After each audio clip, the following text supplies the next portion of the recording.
Welcome to Whispers from the Cottage. Tonight we return to Willowmere.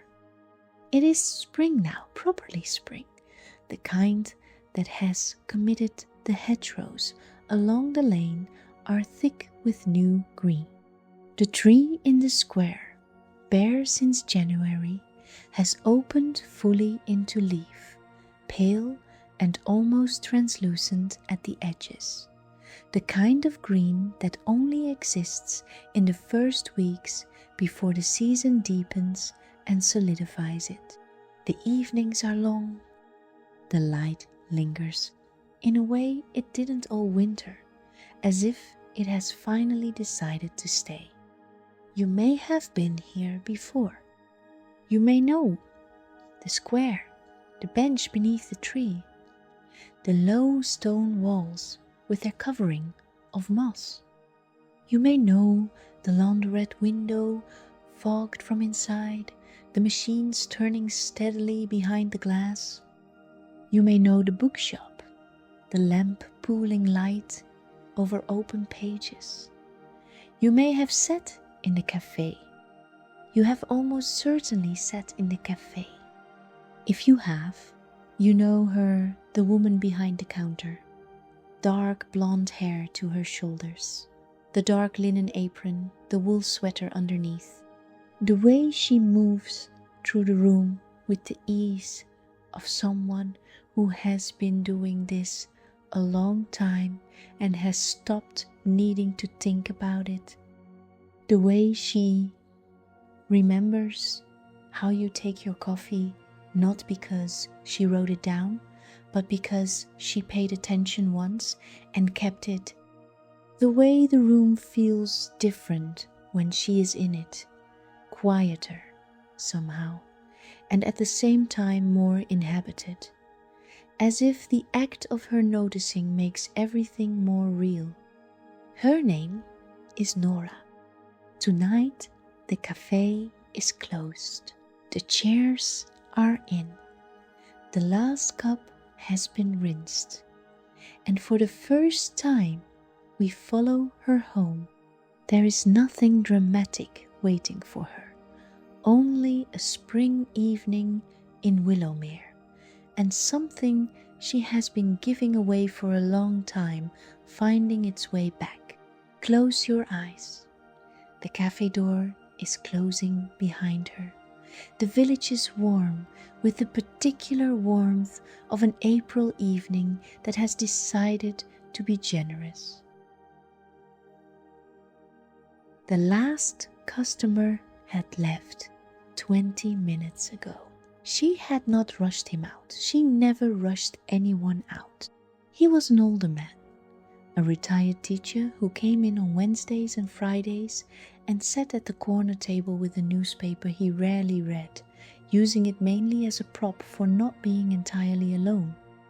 She had learned this about him in his first weeks of coming, and had never commented on it, and had continued to treat the newspaper as the serious object he needed it to be.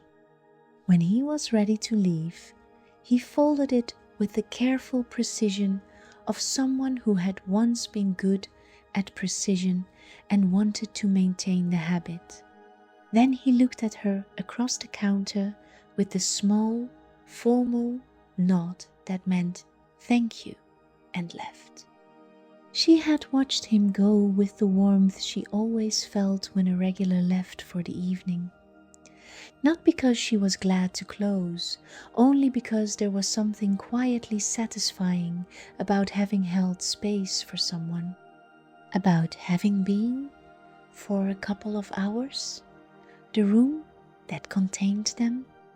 Now she moved through the closing routine with the ease of long practice. Chairs in. Not stacked. She had never stacked the chairs. It felt inhospitable, as though the room were already defending itself against the next morning's visitors. Only drawn in toward the tables, legs tucked, as if they had simply sat down themselves at the end of a long day. She did this slowly, giving each chair a moment, the way you give things a moment when you have been somewhere long enough to know they deserve it. Cups rinsed and turned upside down on the cloth to dry. The coffee machine shut down in the correct sequence. She had done this so many thousands of times that her hands knew it before her mind did. The specific pattern of switches and releases that brought the machine from its working hum to the low cooling sound, to the final click of silence. The glass case wiped. The counter last, with the cloth moving left to right, with the grain of the wood, the way her predecessor had shown her years ago. The front window she checked, a habit she had maintained for 11 years. The window that faced the street, the one that had been the first thing she saw from outside before she started working here, and had thought, briefly, that it looked like the kind of place she might want to be. She did not look at it analytically, only looked the way you look at something familiar to confirm it is still itself. The light above the counter she left on. She always left this one on. It was a small warm glow, not bright enough to suggest anything was happening inside, only bright enough to say that the place was resting rather than abandoned. She had never entirely explained this habit to herself, only that a cafe in complete darkness felt wrong in a way she had no precise language for. The light said, "This room is not finished. It is only waiting for morning." She untied her apron and hung it on the hook beside the kitchen door. Felt, as she always did at this moment, the small loosening that came with removing the apron, like setting something down that she had been carrying all day at a low, constant height. She put on her coat, wound her scarf once around her neck. At the door, she paused. She always paused here. Not for any particular reason, not to check whether she had forgotten anything, not out of reluctance, only because this threshold had come to matter to her over the years. The few seconds between the cafe being hers and the street being hers, the small acknowledgement that one part of the day was complete and a different, quieter part was beginning. She turned the key. The lock clicked cleanly. Outside, Willowmere was doing what it did on April evenings, exhaling slowly and without drama into the longest light of the day. Nora had worked in the cafe for 11 years, not always in charge of it.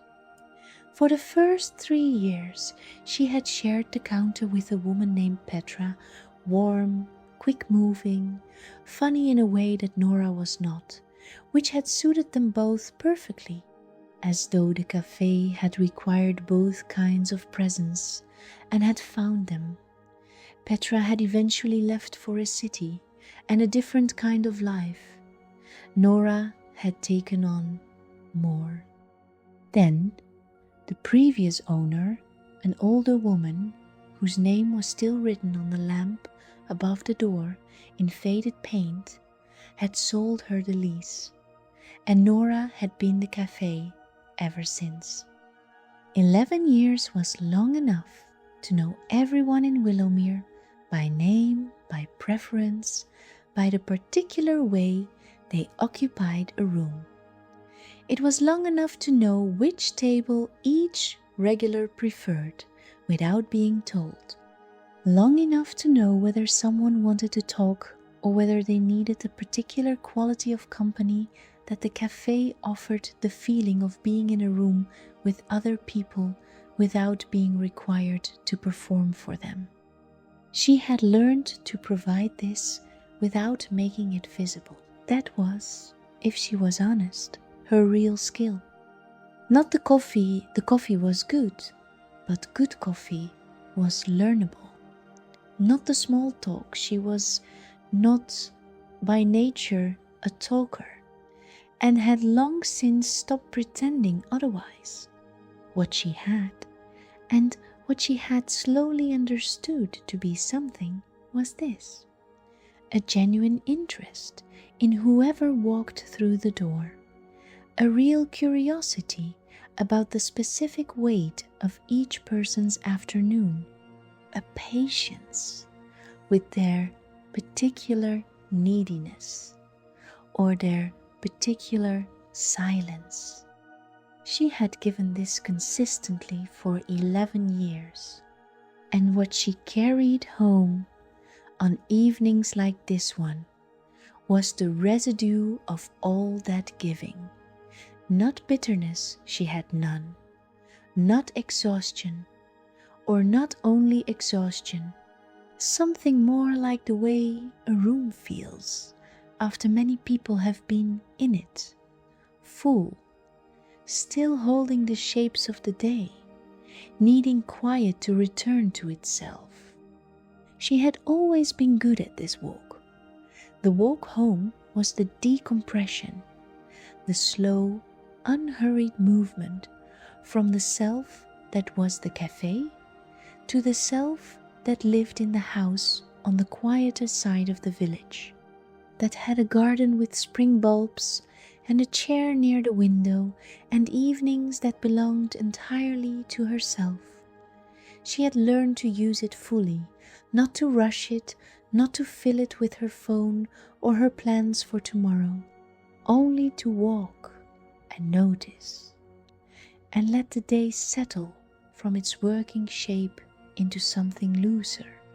Tonight, walking, she became aware of a question she had not asked before, or never, perhaps she had asked it in quieter moments and had moved past it without examining it properly.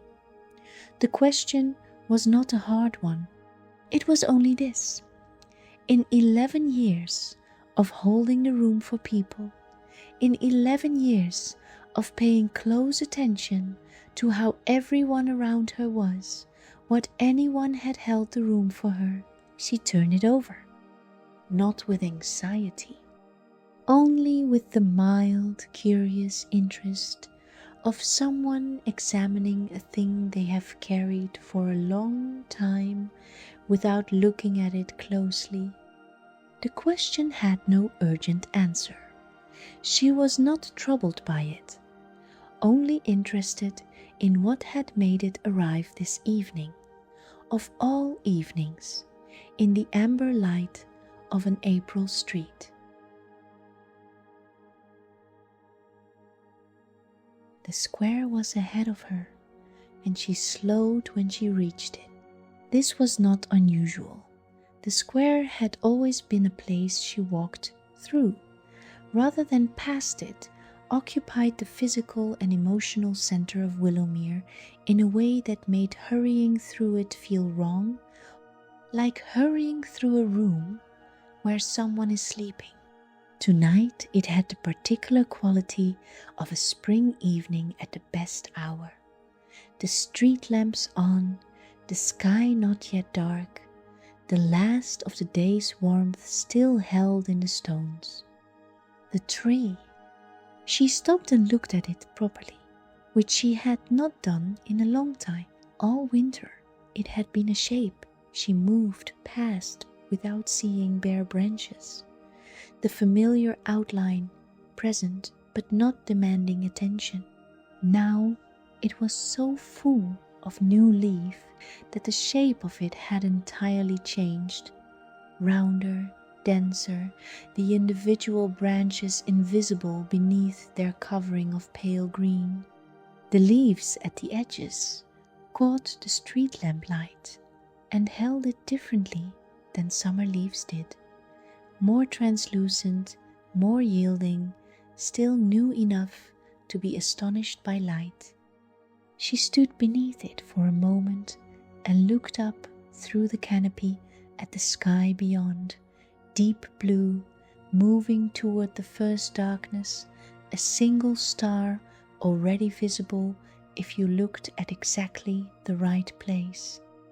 There was something she was feeling that she was not yet ready to name. It had to do with the tree, with the fact of it, specifically.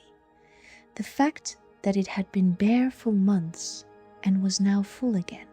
That this happened every year, that this particular tree in this particular square had done this for however many decades it had been standing here, long before she worked in the cafe, long before she came to Willowmere. And it did it not because anyone tended it or asked it to or watched over its progress. It did it because it was April, and this was what happened in April. It gave, without keeping track, without a ledger. And then, in autumn, it let everything go. And then, in winter, it waited. And then, in spring, it gave again. She looked at the bench beneath the tree, empty tonight. The wood still holding some dampness from yesterday's rain, dark along the grain. She did not sit, only looked at it for a moment, the bench that was always there, that held whoever came to it without comment, that waited without any apparent concern for whether it was used. The cafe was like that, she thought, had always been like that. The room that held whoever came to it, the counter that was always there, the lamp she left on.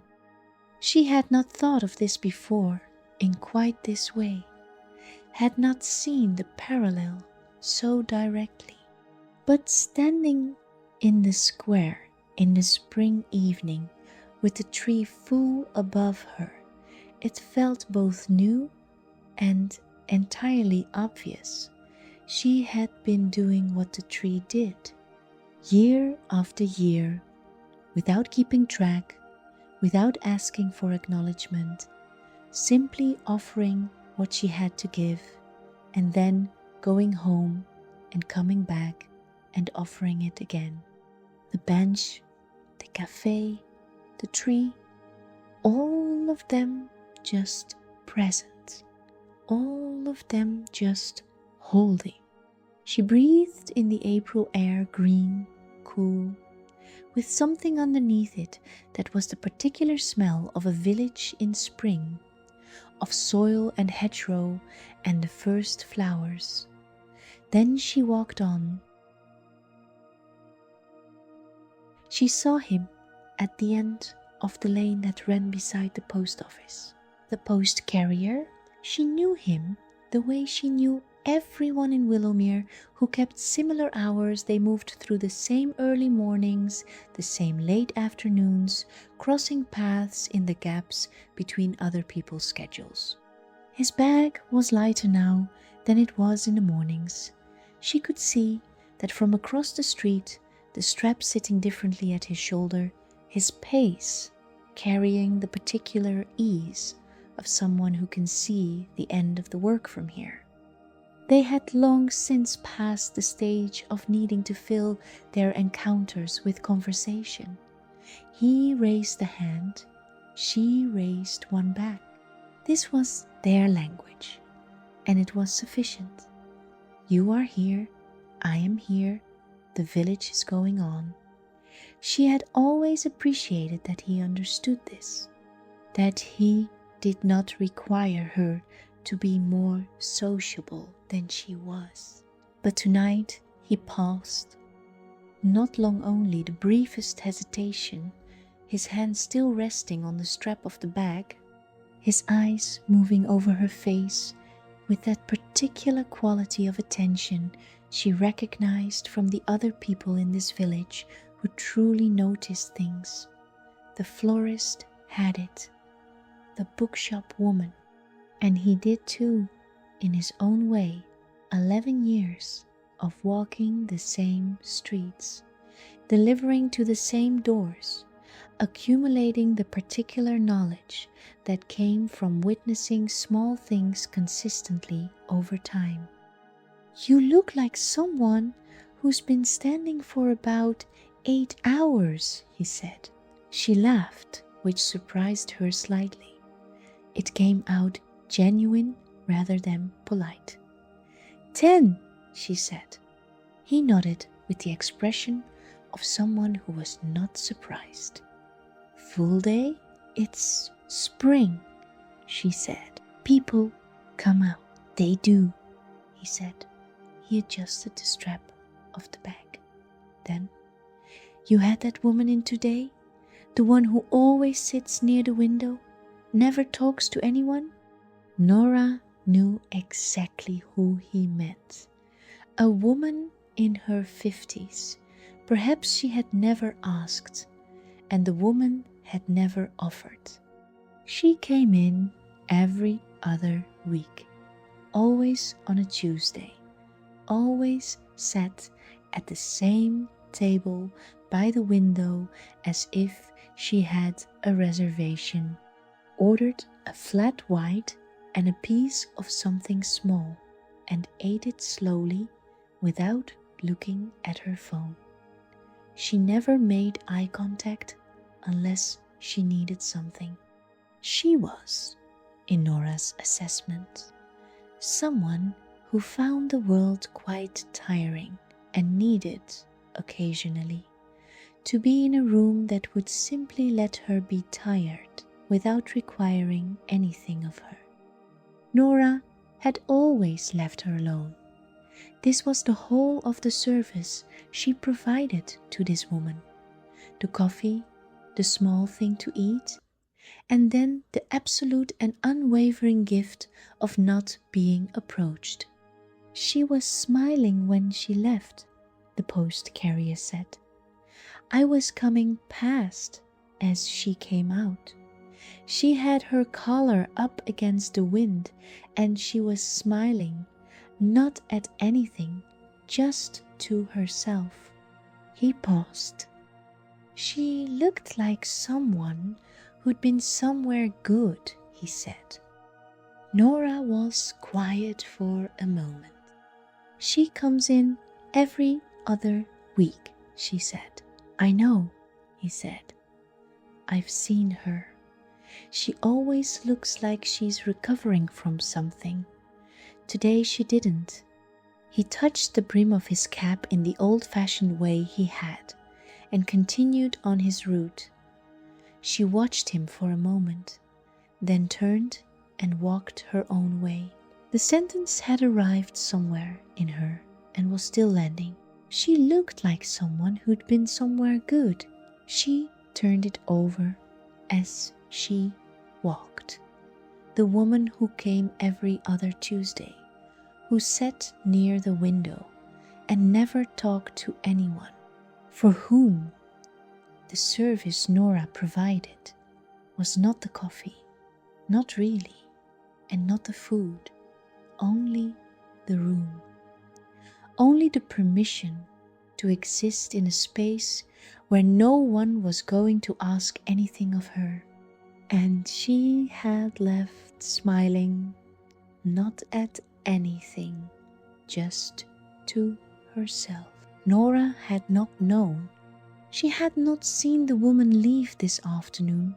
There had been other people at the counter, something needing attention in the kitchen, the ordinary overlap of tasks that made up the busy part of the day. She had been the room for the woman, reliably and without drama. And then she had been the room for other people, and the woman had left, and Nora had not known, and it had mattered anyway. The not knowing had not changed it. The not seeing the smile had not unmade the smile. The giving had happened and the receiving had happened, and none of it had required her observation to be real.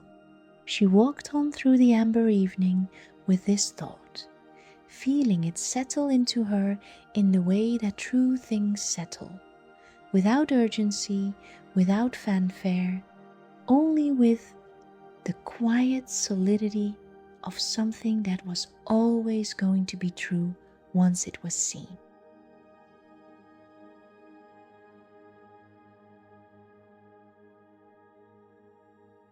The street that led to her house was the older part of Willowmere, not the main street with its shops and its traffic, not the square with its tree and its bench, but the residential stretch on the western side of the village, where the houses were closer together and the pavements narrower and the gardens ran longer at the back toward the fields.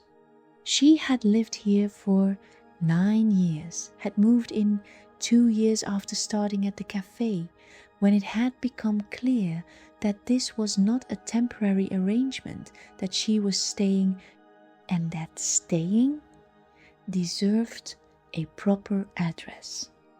She knew the street the way she knew the cafe, in detail, without thinking about it. The house where the wisteria was now in early bloom, its pale purple flowers hanging in clusters along the front wall, the smell of them reaching her as she passed, sweet and slightly dusty, and thoroughly of this particular moment in the season, present only now and nowhere else. The garden, where a man she knew slightly grew vegetables in careful rows, and always nodded at her when he was outside. He was not outside tonight, but his afternoon was evident in the fresh soil along the near bed and the trowel left at an angle in the earth, the temporary abandonment of a person who intends to return. She noticed all of this without registering that she was noticing. It was simply part of the walk, the accumulated texture of a street known over years. And then she saw the flowers. She was perhaps 4 houses from her own, walking at her usual evening pace, when something on the low wall at the edge of her front garden caught her eye. She slowed without deciding to, then stopped. A bunch of flowers, not large, only a few stems, held together in brown paper, tied with twine in the loose, practical knot she recognized. She stood on the pavement in the amber light and looked at them. She knew whose work this was before she reached them. The wrapping was unmistakable, that particular shade of brown paper, that specific way of folding and tying, loose enough to be generous, neat enough to be intentional. The florist's work. Nora had watched her from a distance for years, had seen her shop from the square, had noticed the buckets in the window, had felt occasionally the quiet kinship of 2 women who worked in the business of making rooms feel like somewhere worth being. They had never been close, only aware of each other in the way of people who understand each other's work without needing it explained. The florist left flowers on doorsteps. Everyone in Willowmere knew this. It happened without announcement, without schedule, without any logic that Nora had ever been able to identify beyond the logic of feeling. The florist noticed something or felt something, and she acted on the feeling, and the flowers appeared, and she was gone before anyone saw her go. There was never a note. Nora reached the wall and picked the flowers up with both hands. They were tulips, mostly the late season ones, deep red, almost plum, their petals still holding the cool of where they had been before they arrived here. And ranunculus, white and papery and layered like something constructed with great patience from the inside. And one stem she didn't immediately recognize. Small pale flowers on a branching stem, their smell arriving before she brought them close, something faint and sweet that she could not quite name. She held them and stood very still. The feeling that moved through her was not dramatic.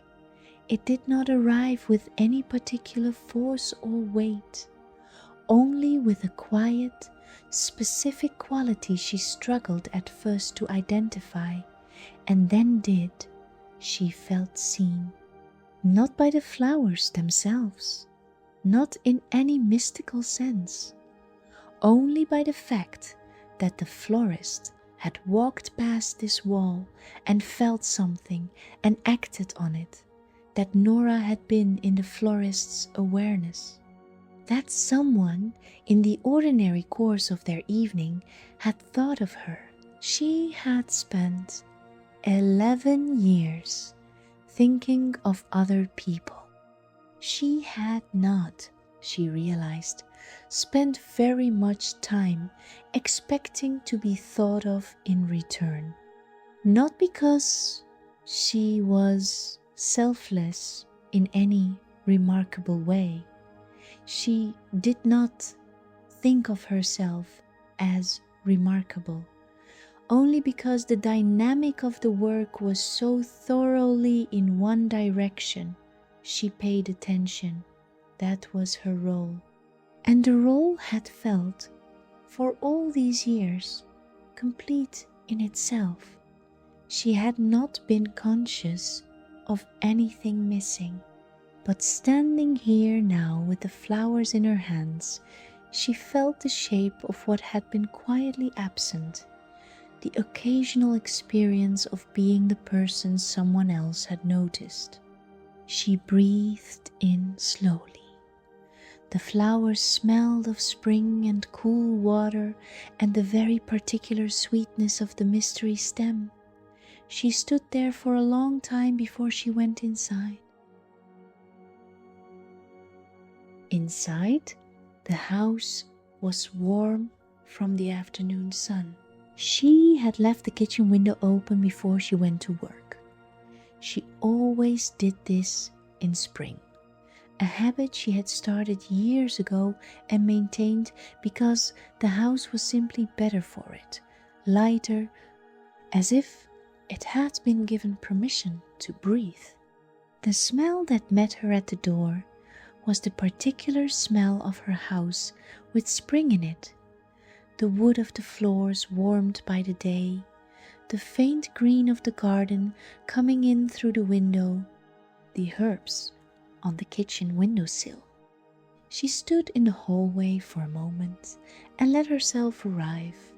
This was something she had learned over years of working long days. The importance of actually arriving somewhere rather than simply being there. The body could cross a threshold without the mind following. She had learned to make the two happen together. She set her bag down. She unwound her scarf. She hung her coat on the hook with the particular deliberateness of someone who was done with the day. Then she went to the kitchen and found a jar, the tall clear one she used for this purpose, kept in the cupboard above the sink, for when the florist had visited other people and she had admired the results and understood theoretically, what such a jar was for. She filled it with water, unwrapped the flowers slowly, the brown paper unfolding without resistance, trimmed the stems at an angle over the sink, the way she had once been shown to do. She put the flowers in the jar and set it on the kitchen table. Then she stepped back and looked at them. They were, she thought, very beautiful. Not because they were an unusual arrangement or a particularly fine selection, only because they were here, on this table, in this room that had been hers alone for 9 years, because someone had thought of her, because she was holding, in the form of cut flowers in a clear jar, the evidence of that thinking. The kitchen was familiar around her, in the way of rooms known over years. The table with its history of meals and the occasional coffee mug left until morning. The chairs, including the one with the slightly uneven leg, she had been meaning to fix for 3 years. The window above the sink that looked onto the garden, where the light was now moving from amber to the soft grey blue of a spring evening heading toward dark, she noticed how the flowers changed the room. Not dramatically. They were not a dramatic object. But they introduced something into the space that had not been there before, a color, a life, a small and quiet argument that the room contained something beyond its ordinary contents. She had always understood this about flowers from the outside, as a customer of florists and as an observer of what the florist's work did for other people. She had not understood it from the inside, from the position of the recipient, until now. What the flower said, simply by being on the table, was, "Someone thought of you today, and you deserve to have been thought of, and now you are home." She stood with this for a while, not moving, letting it be fully true before she did anything else.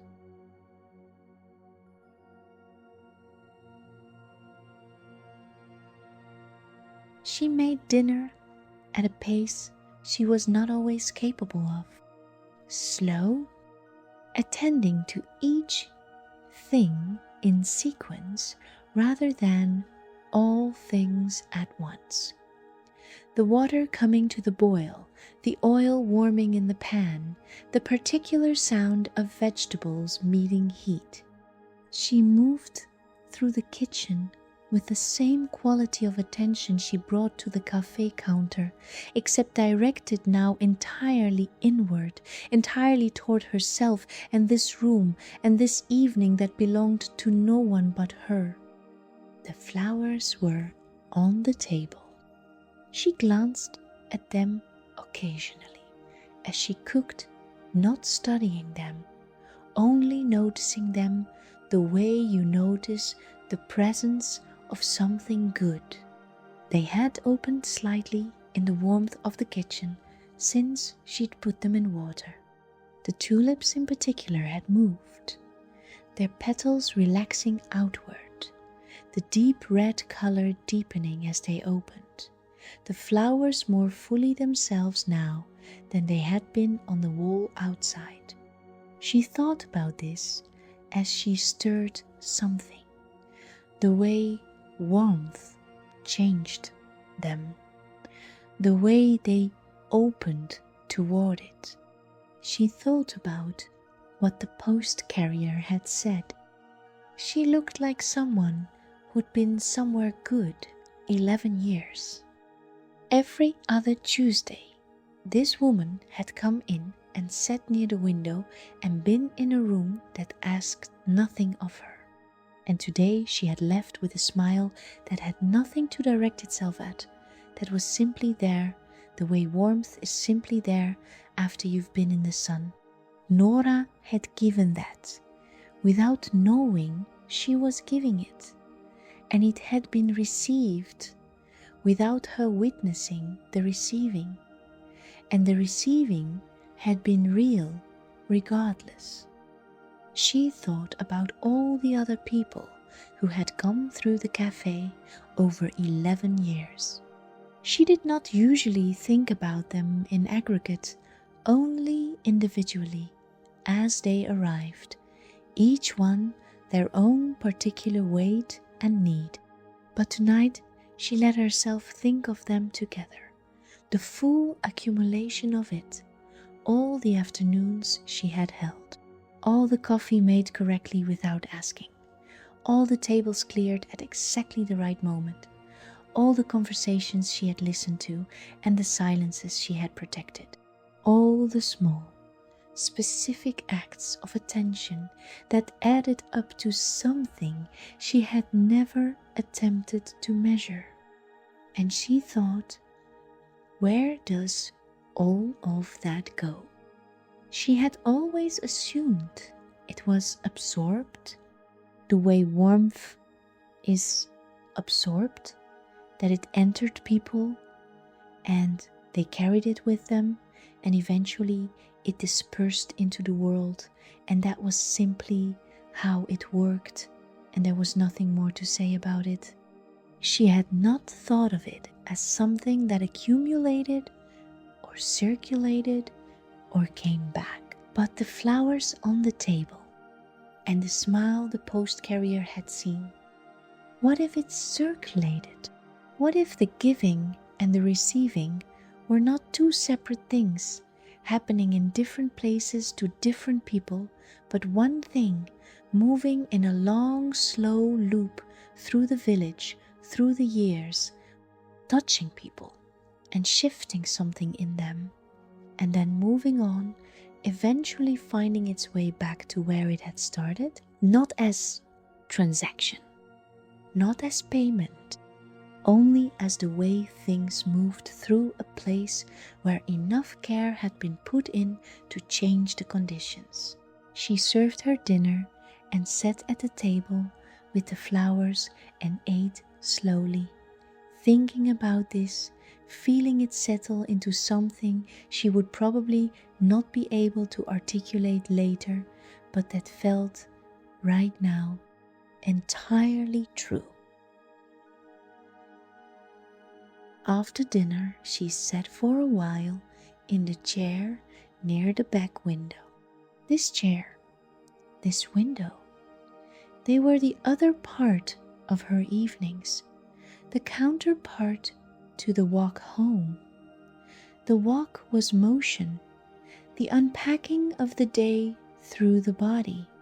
The chair was stillness, the unpacking of the day through simply being with whatever remained. The garden in April, at this hour, was not exactly visible. The light was too far gone, the shapes blurring into each other, the colors abandoning their day names and becoming simply dark and light and the gradations between. But she had lived with this garden for 9 years and knew it as well in the dark as in the light. She knew where the bulbs she had planted in autumn were now standing. The late tulips, not quite open yet, another week perhaps. The alliums, which she had forgotten she planted and which had appeared in March like small purple planets. The apple tree at the far end, now in blossom. She could not see the blossom from here in this light, but she knew it was there. And knowing was its own kind of seeing. The garden was doing what it was doing without her. This was something she had come to find deeply comforting over the years. She was not, by nature, a gardener, not the organized, attentive kind who planned and scheduled and monitored. She was the kind who put things in the ground in autumn with general hope and then stood back and let the ground do what it did. Some things failed, some things exceeded what she had imagined for them. The garden proceeded according to its own assessment of what was possible, and she came home to the results every spring with something between surprise and recognition. She had not planted things in order to see them return.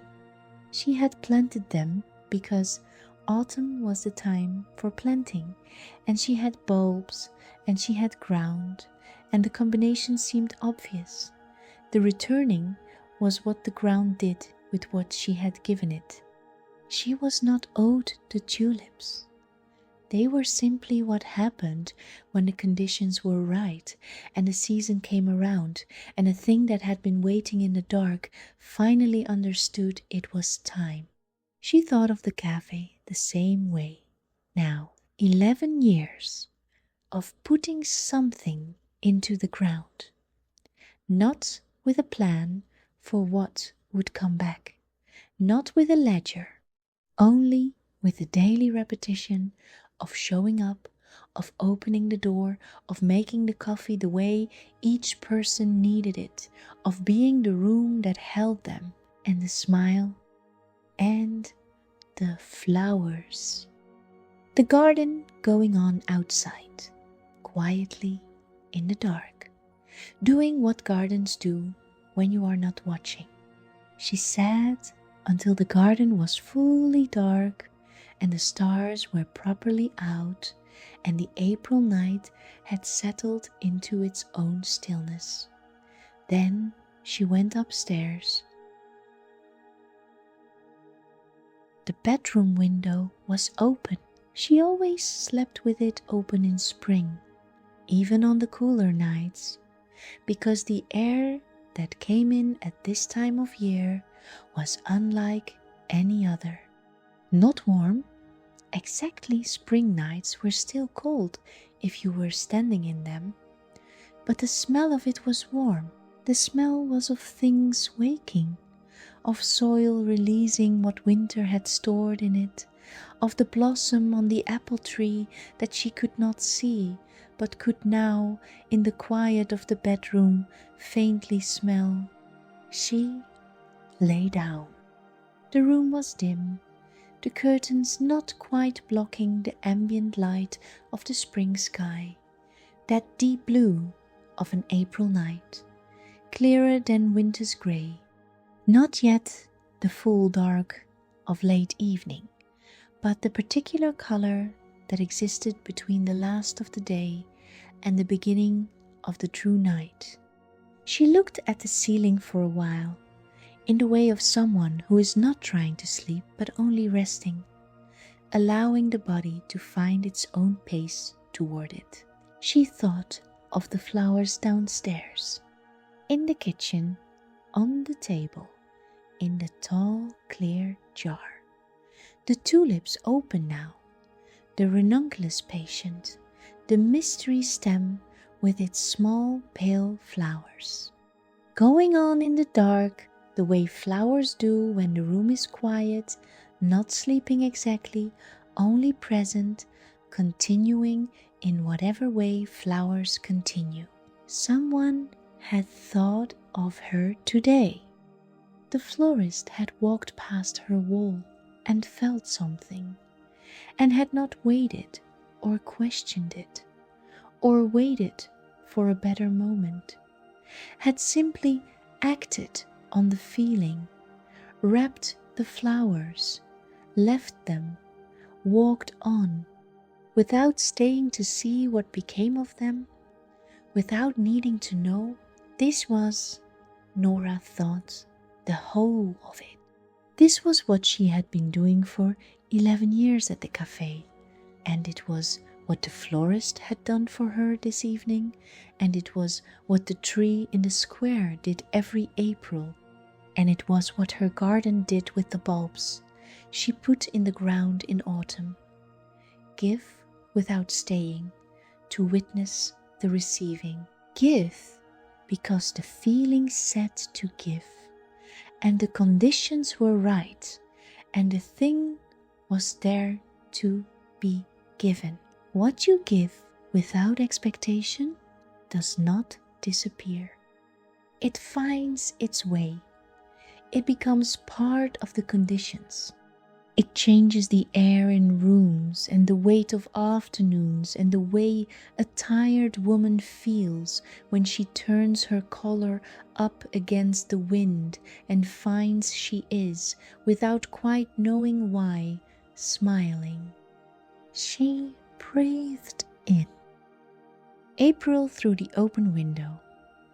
The garden below, the blossoms she couldn't see, the bulbs that had been in the dark all winter and were now fully open. She breathed out. The cafe, locked and quiet. The lamp above the counter burning low. The chair in the corner where the retired teacher had sat this afternoon with his unread newspaper, just needing somewhere to be. The window the woman sat near every other Tuesday, the window that let her simply exist for a while without being asked to perform. All of it going on, all of it continuing in its own quiet way, whether she was there to see it or not. She had given a great deal over these years. And today, in the amber light of an April evening, with the spring in full agreement and the village going gently about its business, the world had given something back, not as payment, not as exchange, only as the thing that happens when you have changed the conditions of a place, when enough care has moved through it to alter the quality of what is possible there. The flowers were on the table downstairs. The window was open. The village was quiet in the particular way of spring nights, full of small sounds, none of them alarming. The distant sound of the wind in the hedgerow, something moving unhurriedly in the garden, the very faint creak of the old building settling. She let her eyes close. Her breathing had slowed without her asking it to. In, out. The apple blossom smell through the window. The tree in the square, full of its new leaves, doing what it did every April, giving everything it had without keeping track. The lamp in the cafe burning low, saying, "This place is resting, not absent. It will be back." And so would she. But tonight she was being held by the spring, by the village, by the quiet accumulation of everything she had given, and that had found its way back, slowly, over years, in forms she had not anticipated. That was enough. It had always been enough. It was more than enough. Let the night hold you now. There is nothing left to do. The giving is done for today. The receiving has been received. The village breathes around you. The spring continues beyond the window, and you are here exactly where you are meant to be, in the particular quiet of an April night that asks nothing of you except to rest.